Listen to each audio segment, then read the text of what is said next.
In the Northern Territory, trainee trucker Danyelle is on a tour to the top end.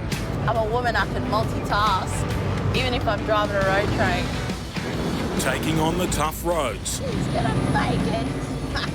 Learning the hard lessons with husband Anthony. A bit of pace up, you should be right. As her family brings life-saving water to a parched country. He doesn't stop, he's a good man. The Morangi water drillers travel Australia's northern cattle country 9 months of the year, sinking deep bores on remote stations that are dry, pumping underground water to the surface. Good sign. For livestock to drink. 2 trucks, very heavy trailer loads behind us. They travel in a huge convoy. 2 trucks, 7 trailers, 200 tonnes of heavy drilling equipment, and Danielle's home away from home, a fitted-out shipping container. Pretty handy build. It's also home to their 3-year-old son, Heath. He loves being away, and Are you ready to go? I think he's going to be like his dad. Come on then. This is my second home, my home on wheels. Our bed, Heath's bed, laundry, bathroom, pantry. At their permanent home, a farm in Warwick, Queensland, the Haigs are gearing up for another long stretch, living and working in the desolate outback. Yeah, I'm gonna get you heaps. For Danyelle, leaving home is always bittersweet. It's a big sacrifice, working in the middle of nowhere, no TV, no internet, no socialising, no nothing. Right, down the next one. On the road, Danyelle will be roughing it, but not without her jewellery. Doesn't matter where you are, what you're doing, you can still look nice. I am a city girl. I like to go shopping. I like to go for lunches and dinners and movies. And then also family time. Family's the most important thing to us. She's a feral. Come and get your shoes. This season brings new responsibilities. A bit bumpy is an understatement. Makes me want to pee. Danielle's put her hand up for driving duties. Yeah, Danyelle driving, she's Gun it through. if you don't know what you're doing, well, you could end up in the pretty quick. When I first started driving, I thought all these corrugated bits were from like the grader or a dozer or something. That's how they made it. And I was like, why would you make the road like this? She's got to start somewhere, eh? They haven't had much of a wet season at all. They've got a couple of claps bores, so hopefully we don't have any delays getting up there and get the job done for them. So. But while some stations have missed the wet season rains, parts of Queensland have been inundated, and that could be a problem. Like it could be raining here and 5 k's down there would be nothing, you know. I suppose it's life at the end of the day, it's how it goes, eh? Coming on this trip, new offsider, also named Anthony, but better known as Hazy. I just drive the other truck. 3 trailers, and I think Anthony's towing 4. All right, mate, bring him round here and we'll put him up, eh? With the team ready to go, it's a final supply check. 5 minutes to go. Hug for Grandad, and it's time to hit the road. On the way, yeah. We'll get down the road here and we'll probably remember how many things we forgot.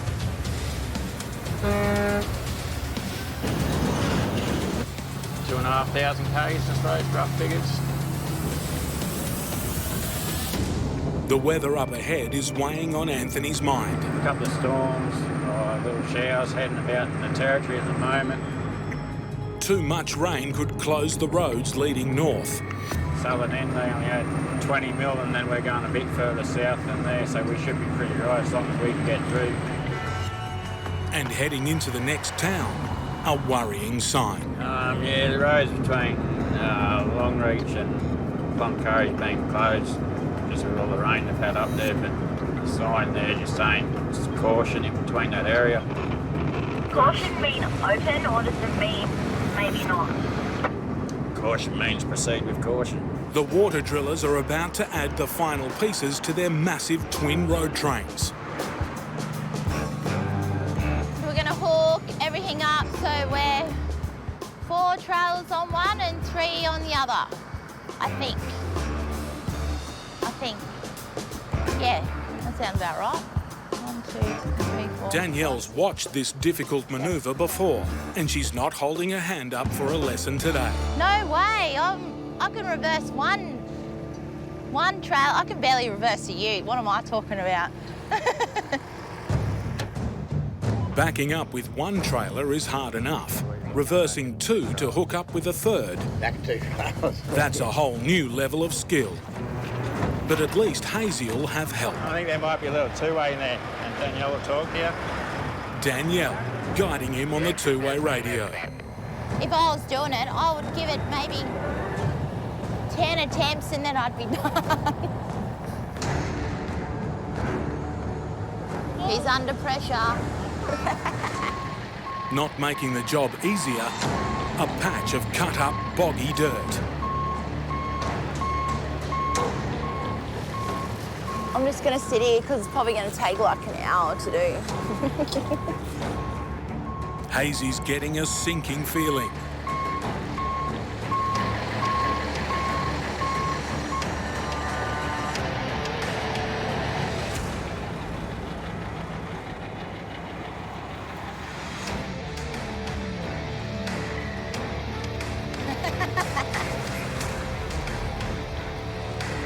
I think he's stuck. But with no help on offer, his only option is to keep trying. He kept getting stuck in that bog hole, so he's going around.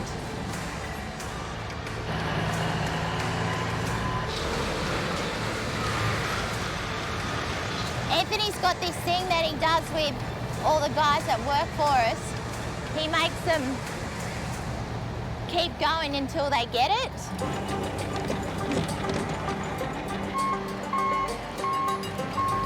This would frustrate the shit out of me.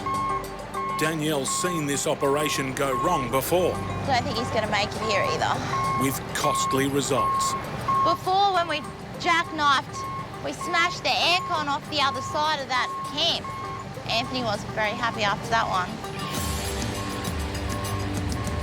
It's jackknifed again. 2 different turntables turning. Once they go too far, you bug it, you've got to start again. Anthony's seen enough. Time for the expert to step in and take over. I bet you the smart ass gets it straight away. And the trailers are pushed into place. With Danielle's help. Oh, it's good to have someone there with a little handheld two-way, you know, because you can't see what's happening back down there. Right. Blue, you have to go back. Stop. Stop! Jesus Christ. No wonder he's not hearing me. It's turned off! Finally, the monster rigs are complete. At 50+ metres each, they don't come much longer. With people up north counting on them, it's time to put in some serious hours and make some headway. This is going to be fun. We haven't had a family trip with Dad for a while, have we? The family road trip begins. Are we there yet? About another 40 k's. Oh, really?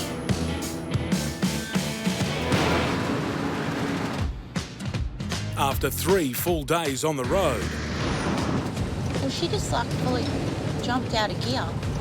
Danielle's in the hot seat, taking her first turn at the wheel. Really nervous. The water drilling team are in the Northern Territory, This is a new beast. I like driving her. about to say goodbye to the highway and hit the dirt. We're going to get bogged. It'll happen when I'm driving. After a long drought, there's been recent rain, Up there's where we're turning off, just around the bend up there. and there are some seriously muddy patches along the back roads. There's a few crossings got a bit of water and that over it, but we'll just approach it all with a bit of caution. From here, it's a 150-kilometre dirt run to their first job, a cattle station with a broken water bore. Too muddy. The road's worse than they expected, and up ahead, a car that's come to meet them, stuck. It's not a good start for the 148 Ks. The station manager is bogged just up ahead. He was going to check out the road for us. Anthony just going to get the ute off, go and pull him out, and then go and have a look. Pete reckons he's going to pull him out with his little buggy here. So we'll see how we go. This is delaying us, like we'll be halfway there by now, but it's just the things you got to do when you're in the country. On the rescue mission, they get their first taste of what they're up against. Yeah, it feels a little bit spongy there. You can feel the vehicle just pulling us into the ruts and that there. He's got gumboots.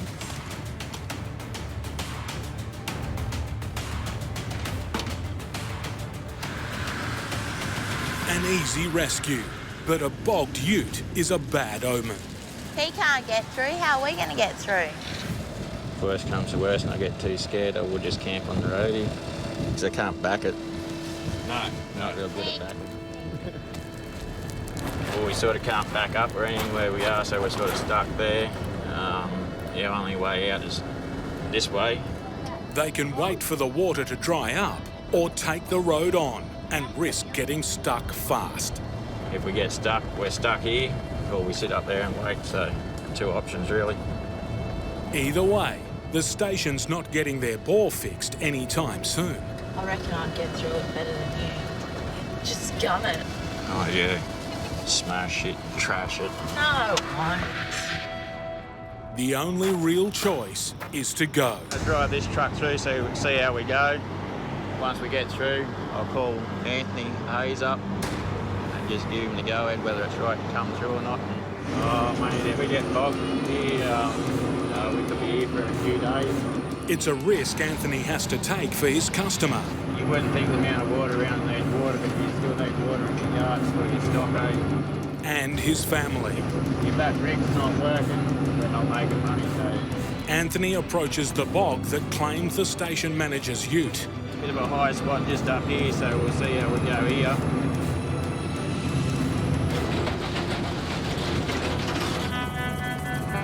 See how we go. You don't have to hit it too hard here, otherwise we'll do a bit of damage. Same time, keep the speed up and pull through. Just got one more bit up here.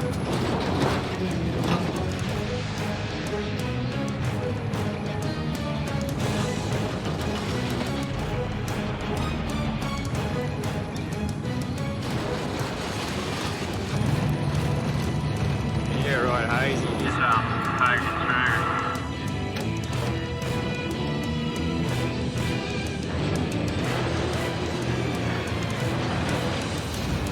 Yeah, so he's got through all right. Yeah, just coming back on the road there now, so we'll poke on a bit further and see how much further we can get. This road is more than 150 kilometres. They're not out of trouble yet. And we've probably only gone on the 8 Ks, I suppose. So, yeah, I'd say it should be a long day. On cue, another mud trap, right in the middle of the road. A wet spot here, mate. I'm just going to go up the right, up the side here. This one's longer. Up here is the one that'll test us out. And deeper. The truck's through. But the 4 trailers are like a 100-ton anchor. Yeah, starting to bog down a bit. Ramping up the drag, cutting the speed. Hope we can get through. He mustn't stop. Each time I hit these doughy spots, my arse cheeks squish together.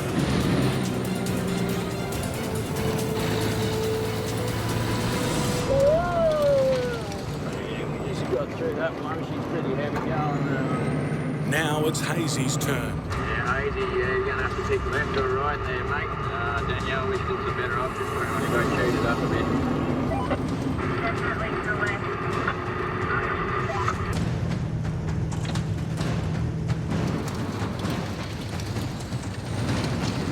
Last minute split decision when you come to these puddles, which way you want to go. You don't want to slow down, otherwise you'll lose your momentum, you know.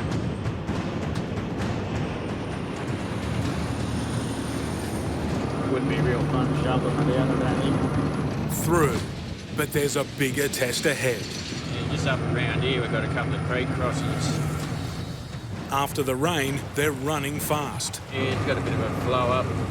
The muddy current makes it hard to know the depth. Just poke through nice and steady.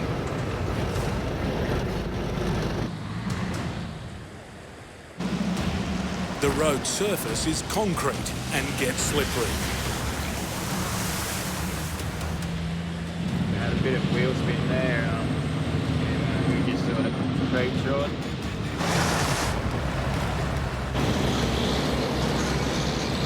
Last trailer's just coming out there now. Yeah, we'll just see how Anthony goes. Danielle's coming through there now, the ute. Once again, it's all eyes on Hazy in the second truck.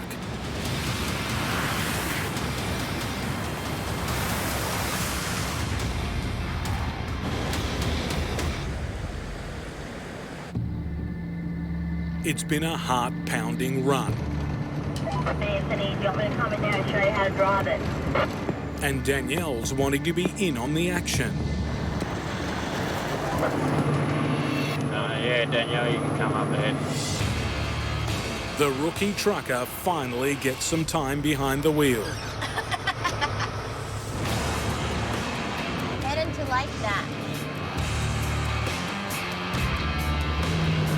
I think I'd like it because it gives me like an adrenaline rush.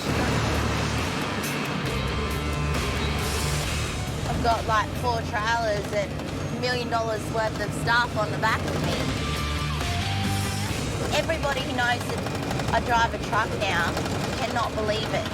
Totally not something I'd ever see myself doing in the past. Right now, she has to face the last 10 kilometres to the station. You don't really know what to expect. And the station people haven't been out here yet to even inspect their roads. On a rough track. I have to slow down to about 30 when it comes through, because it's a bit rough. It's a bit rough. Righto, boss. Getting rougher. It's a bit interesting.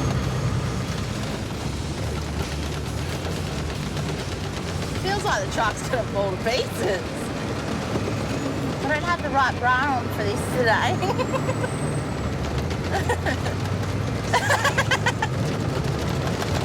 Oh, Jesus. You need a double sports bra when you do these ones.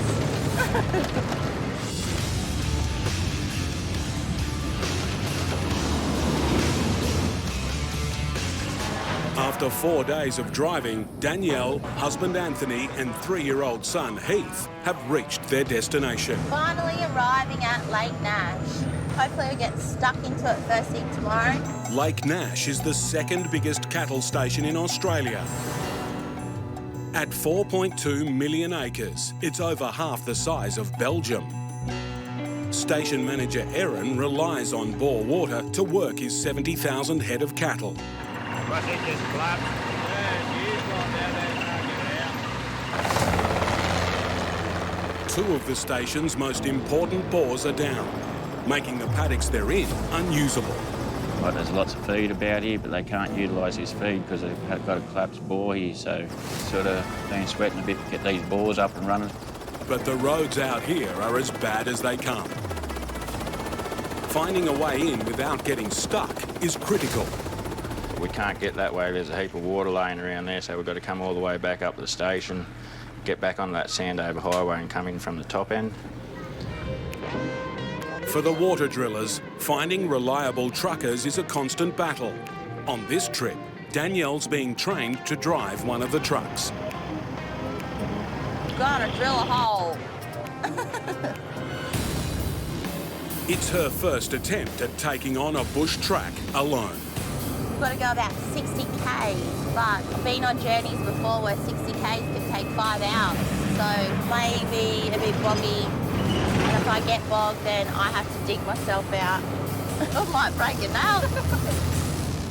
Anthony's scouting up ahead, and a treacherous mud trap has grabbed his attention. When you come round those S-bends, you'll come into a gully. You go through them in about second gear. Freaks me out when he says second gear, because then you know they're going to be a little bit more difficult. Look, there's a hole in there, Mum. Oh no, is there? Is it a big one? Don't let it wheel spin though, otherwise you'll be stuck on there. if I get bogged here, we'd have to wait for a grader to come, and then it stuffs everyone around at the station as well.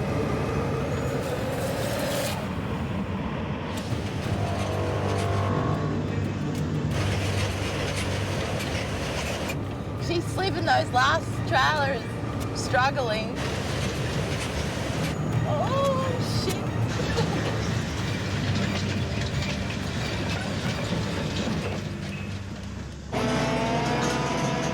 Really sunk down there. My heart's going a bit miles an hour. Very relieved, because I don't want to dig myself out of there. I conquered another one he didn't think I was going to conquer. But Danielle's not out of trouble yet. Look, let's all run in front of the truck. A new danger on the road, roaming cattle. And let's stay on the path that the truck's going. Bloody hell. Hitting half a tonne of prime beef and busting up the truck is a delay the team can't afford. Come on, you gotta try and read their minds. Come on, move. Look at them. They'll try and play chicken with me. Starts to after a while, having to keep slowing down. Come on, love. Thank you. Just run in front of me. I don't mind slowing all the way down to 10 Ks. That's the way. Stay there. At last, she's through, and Anthony has his own special reward for Danielle. It's so disgusting. Oh, man.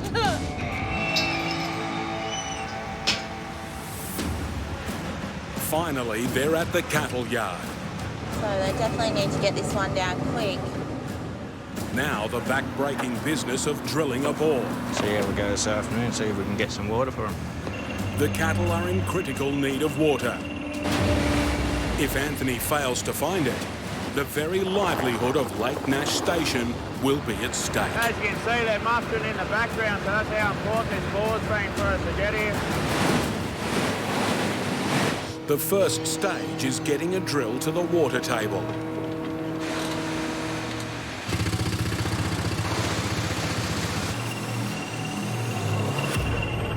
Hitting water is the easy part. We've got some water now. We're just pulling these rods out, we'll case it.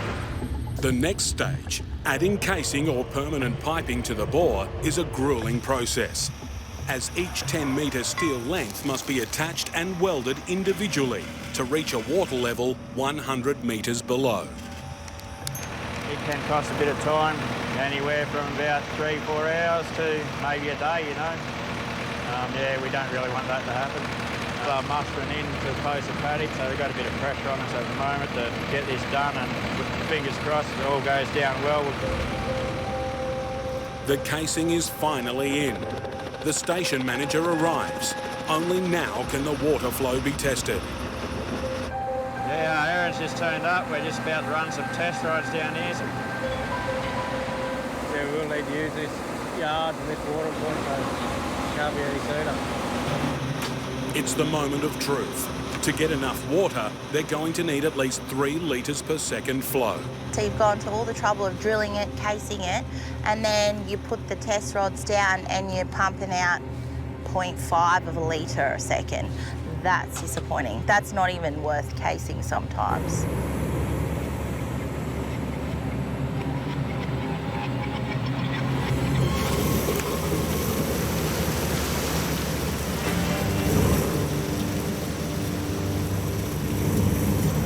We're getting 3.5 litres there at the moment. I think Aaron will be pretty happy with that supply of water. We'll finish this one, we'll go to the next one for him. To get to the next bore site, trainee trucker Danyelle needs to take the wheel once again. I'm going to attempt to back my truck. We'll see how we go. But after a dust-choked day of digging in the dirt, Help me. tempers are frayed. Well, can you help me? That's why I asked you to get in. Yeah, maybe you shouldn't have come in here. Now, which way should I do to go back? If you want your back trail to go to the right, you go right hand. Like how far down? You've got to do do it by people, Oh, you know what? Do it your f***ing self. Thanks for helping me. Thanks for teaching me. You sucker. I hope it takes him forever to do it. With the sun and their tolerance fading, Bro, Jesus Christ. How quick did he just come back then? Anthony finishes reversing the trailers. And the despondent drillers turn in for the night.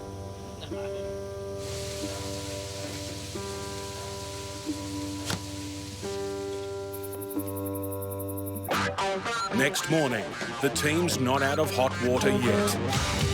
To get to the last drilling site, rookie Danyelle faces one last test. It's a bit of a tight squeeze up here. Not really sure which way we're going. A treacherous stretch of dirt. But she's waiting there to see what I do. I'll just gun it through it. That's my motto for everything. Oh, shit. That motto's not going to work real well. Oh, I really feel myself sinking. Oh, no. The wheels are spinning.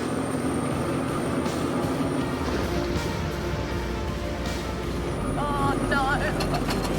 Oh,